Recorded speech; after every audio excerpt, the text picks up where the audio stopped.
Don't speak your mind too openly.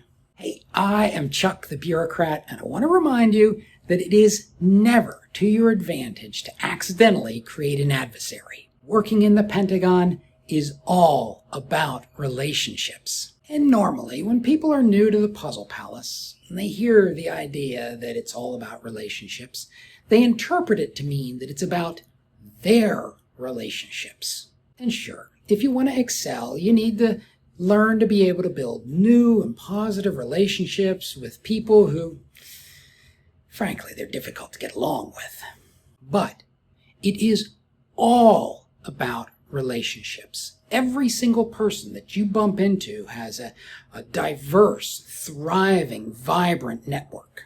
That means that every word that comes out of your mouth is one step away from being heard by somebody that you may not want to hear those thoughts.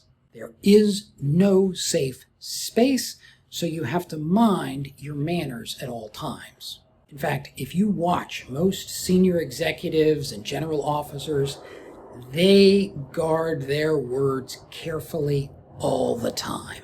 One of the big reasons has to do with all of these relationships. There are a lot, and I mean a lot, of family relations that are connecting people in the Pentagon.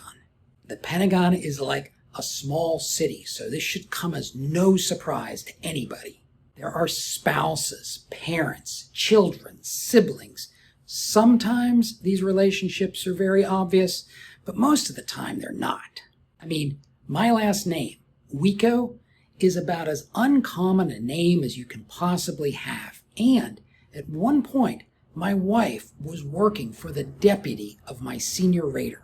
And you would be amazed at the number of people who never put the connection together. People would say unguarded things about us in front of the other all the time.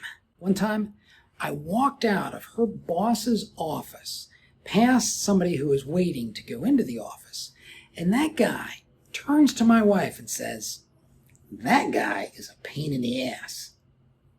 True, but I'm pretty sure he didn't want me to know that. But these family connections can be almost invisible. A husband and wife have a common last name like Smith or Thompson. A child has a different last name than her mother. There's a pair of majors who are brothers or a same-sex couple.